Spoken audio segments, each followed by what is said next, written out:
Hi all of you, स्वागत है आपका लर्न जंक्शन 365 में। आज हम बेल्ट्रॉन सीरीज़ शुरू करने जा रहे हैं जिसमें हाय ऑल ऑफ यू, आज हम देखेंगे यहाँ पे फ़ॉन्ट के बारे में, फ़ॉन्ट ग्रुप के बारे में। इस ग्रुप को आज पढ़ेंगे हम। इसमें देखिए सबसे पहले क्या मिलता है। यहाँ पे फ़ॉन्ट ग्रुप में सबसे पहले आपको फ़ॉन्ट मिल जाता है, फ़ॉन्ट साइज़ मिलता है, उसके बाद increase font, decrease font, case change, इसके बाद क्लियर फॉर्मेटिंग, यहाँ पे बी का मतलब है बोल्ड, इसके बाद इटैलिक, अंडरलाइन, स्ट्रिक थ्रू, सब स्क्रिप्ट, सुपर स्क्रिप्ट, उसके बाद टेक्स्ट इफेक्ट मिलता है, हाइलाइटर मिलता है और आपको यहाँ पे देखने के लिए मिल जाता है टेक्स्ट कलर। तो आज हम इन सब के बारे में पढ़ेंगे, ठीक है। तो सबसे पहले हम देख लेते हैं यहाँ पे आपका कि हम फ़ॉन्ट का कैसे यूज़ करते हैं, ठीक है। किसी भी फ़ॉन्ट को यूज़ करने के लिए सबसे पहले आपको क्या करना है, जिस भी फ़ॉन्ट को चेंज करना है उस टेक्स्ट को आपको सेलेक्ट कर लेना है। सेलेक्ट करने के बाद आप ये फ़ॉन्ट पे चले जाइएगा, ठीक है। इसमें कई फ़ॉन्ट्स आपको देखने के लिए मिल जाएंगे। जो भी फ़ॉन्ट्स आपको अपने टेक्स्ट में अप्लाई करना है, बस उसको आप स्क्रॉल करके या फिर यहाँ पे सर्च करके भी आप उसको अप्लाई कर सकते हो। जैसे आप क्लिक कीजिएगा वो फ़ॉन्ट आपका चेंज हो जाएगा, ठीक है। तो ये होता है फ़ॉन्ट। याद रखिएगा फ़ॉन्ट में सबसे पहला फ़ॉन्ट होता है।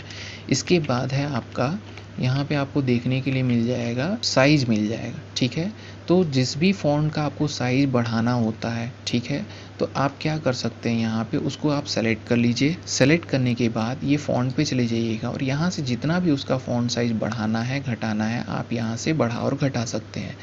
ऐसा नंबर जो इसमें नहीं दिया गया है और आपको बढ़ाना है तो आप डायरेक्टली यहाँ पे उस नंबर को टाइप करके मैनुअली और एंटर की को दबाइएगा, तो वो आपका यहाँ पे फ़ॉन्ट साइज़ सेट हो जाएगा। इसके बाद हम देख लेते हैं नेक्स्ट जो है हमारा है इंक्रीज़ फ़ॉन्ट और डिक्रीज़ फ़ॉन्ट। इंक्रीज़ फ़ॉन्ट और डिक्रीज़ फ़ॉन्ट का काम क्या है, किसी भी टेक्स्ट के साइज़ को बढ़ाना यानी कि इंक्रीज़ करना इंक्रीज़ फ़ॉन्ट, और किसी भी साइज़ को घटाना यानी कि डिक्रीज़ फ़ॉन्ट होता है।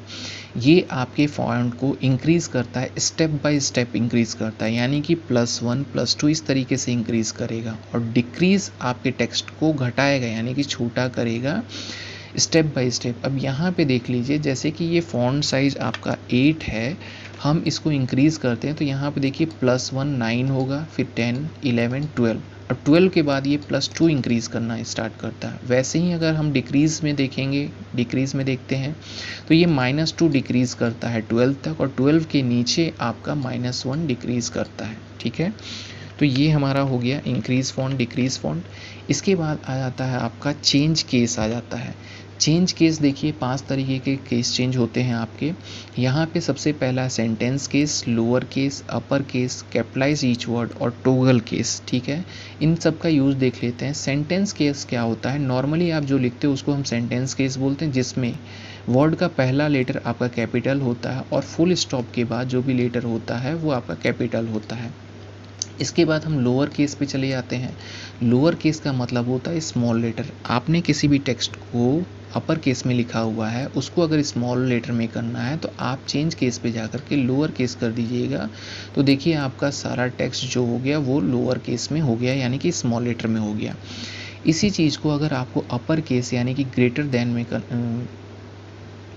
में करना है तो आपको क्या करना है, यहाँ पे आप अपर केस कर लीजिएगा तो आपका जो भी टेक्स्ट होगा वो अपर केस में लिखा हुआ चला आएगा, ठीक है, रिटर्न में। इसके बाद आपको मिल जाता है यहाँ पे देखने के लिए मिल जाए कैपिटलाइज ईच वर्ड, ठीक है। कैपिटलाइज ईच वर्ड का मतलब होता है कि जो भी टेक्स्ट आप यहाँ पे देखेंगे लिखा हुआ है उसका सबका पहला लेटर जो है वो देखिए कैपिटल लेटर में लिखा हुआ है, ठीक है। तो इसको हम बोलते हैं कैपिटलाइज ईच वर्ड, जिसमें वर्ड का पहला लेटर क्या होता है आपका कैपिटल हो जाता है।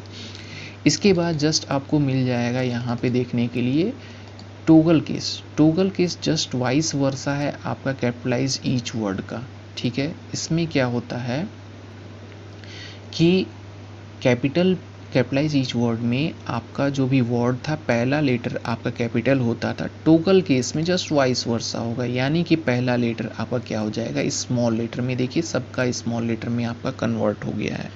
तो ये था आपका केस चेंज। इसके बाद हम देखते हैं क्लियर फॉर्मेटिंग।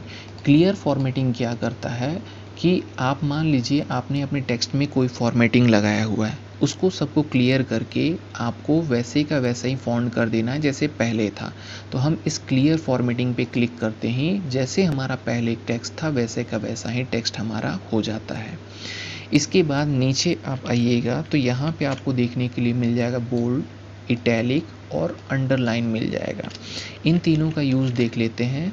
बोल्ड का शॉर्टकट की होता है कंट्रोल बी, इटैलिक का शॉर्टकट की होता है कंट्रोल आई और अंडरलाइन का शॉर्टकट की होता है कंट्रोल यू। इसमें देखिए कैसे यूज़ करना है आपको अगर किसी भी टेक्स्ट को बोल्ड करना है तो सबसे पहले आप सेलेक्ट कर लीजिएगा। सेलेक्ट करने के बाद आप बी पे जैसे क्लिक कीजिएगा, ये बी है बोल्ड, जैसे क्लिक कीजिएगा तो हल्का सा टेक्स्ट आपका गाढ़ा हो जाएगा। इसके बाद आपके टेक्स्ट को डायगोनल के फॉर्म में करना है, यानी कि इटैलिक, यानी कि आई, कंट्रोल आई से इटैलिक होता है। इसमें देखिए हल्का सा टेक्स्ट आपका तिरछा हो जाएगा। इसके बाद है अंडरलाइन, आप यू पे क्लिक कीजिएगा तो टेक्स्ट के नीचे अंडरलाइन हो जाएगा। अगर कलर चेंज करना है तो ये कलर पे आ जाइएगा, यहाँ से जो भी कलर अप्लाई करना है आप कर सकते हैं। और मोर अंडरलाइन में आपको और अंडरलाइंस देखने के लिए मिल जाएगा, जैसे कि एक डायलॉग बॉक्स ओपन होगा, इसमें जो भी अंडरलाइन आपको सेलेक्ट करना है आप सेलेक्ट करके वैसा अंडरलाइन आप अप्लाई कर सकते हो। अगर हटाना है तो आप फिर से दोबारा उसी पे क्लिक कर दीजिएगा तो वो सब डीएक्टिव हो जाएगा। इसके बाद नेक्स्ट आइएगा तो आपको मिल जाता है स्ट्रिक थ्रू मिल जाता है, ठीक है, स्ट्रिक थ्रू मिल जाता है यहाँ पे। इसके बाद सबस्क्रिप्ट और यहाँ मिल जाता है सुपर स्क्रिप्ट मिल जाता है। तो इन तीनों का यूज़ देखते हैं कैसे करना है। आपने अंडरलाइन में देखा कि नीचे अंडरलाइन होता है, ठीक है, लाइनिंग आता है। स्ट्रिक थ्रू में आपको टेक्स्ट के बीचों बीच में लाइनिंग मिल जाता है, इसको स्ट्रिक थ्रू हम बोलते हैं, ठीक है। अपने टेक्स्ट को थोड़ा सा डेकोरेट करने के लिए इसका यूज़ किया जाता है। इसके बाद नेक्स्ट है आपका यहाँ पे सबस्क्रिप्ट। सबस्क्रिप्ट का काम क्या होता है यहाँ पे देख लीजिए। अगर मान लीजिए किसी भी टेक्स्ट को आपको अगर छोटा करके नीचे की तरफ करना है तो हम करते हैं सबस्क्रिप्ट। अगर इसी टेक्स्ट को आपको ऊपर की तरफ करना है तो इसको हम करते हैं सुपर स्क्रिप्ट। किसी भी टेक्स्ट को छोटा करके नीचे करना है तो सबस्क्रिप्ट और ऊपर करना है तो सुपर स्क्रिप्ट। याद रखिएगा सुपर का मीन्स होता है ऊपर और सब का मीन्स होता है नीचे, यानी कि सुपर स्क्रिप्ट और सबस्क्रिप्ट, ठीक है।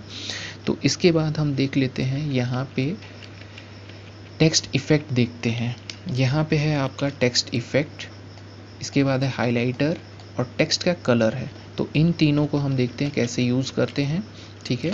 टेक्स्ट इफेक्ट लगाना है, यानी कि कोई भी इफेक्ट आपको देना है, थोड़ा सा डेकोरेटिव आपके टेक्स्ट को बनाना है तो आप यहाँ से उस टेक्स्ट इफेक्ट को अप्लाई कर सकते हैं। यहाँ पे आउटलाइन दिया हुआ है, शैडो दिया हुआ है, बहुत सारे टेक्स्ट इफेक्ट आपको मिल जाएंगे। तो जैसा भी टेक्स्ट इफेक्ट आपको अपने टेक्स्ट में लगाना है आप लगा सकते हैं, ठीक है। इसके बाद होता है हाइलाइटर। हाइलाइटर का यूज़ आपने किया होगा किसी भी टेक्स्ट को हाईलाइट करने के लिए। इसमें आपके बैकग्राउंड का कलर चेंज हो जाता है। तो आप ये हाइलाइटर पे क्लिक कीजिएगा, जो भी हाइलाइटर आपको अप्लाई करना है बस उस पर क्लिक कर दीजिएगा, वो हाइलाइटर अप्लाई हो जाएगा। अगर आपको हटाना है तो बस उसी को सेलेक्ट कर लीजिए, ड्रॉप डाउन पे क्लिक कीजिए, यहाँ पे नो कलर कर दीजिएगा तो आपका हाइलाइटर हट जाएगा। इसके बाद फॉन्ट ग्रुप में सबसे लास्ट जो होता है वो आपका होता है टेक्स्ट कलर या फिर फॉन्ट कलर आप इसको बोल सकते हैं। इससे हम किसी भी टेक्स्ट का कलर चेंज कर सकते हैं, जैसा भी आपको करना है तो इस तरीके से आपका टेक्स्ट का कलर चेंज हो जाएगा। ये था हमारा फॉन्ट ग्रुप के बारे में, ठीक है। इसका नोट्स आपको हमारे टेलीग्राम चैनल पे मिल जाएगा, ठीक है। टेलीग्राम चैनल का नाम है @LearnJunction365। ये आपको सारा का सारा PDF आपको हमारे टेलीग्राम चैनल पे मिल जाएगा, उसे आप ज्वाइन कर लीजिएगा। ज्वाइन करने के बाद आप इसको देख सकते हैं।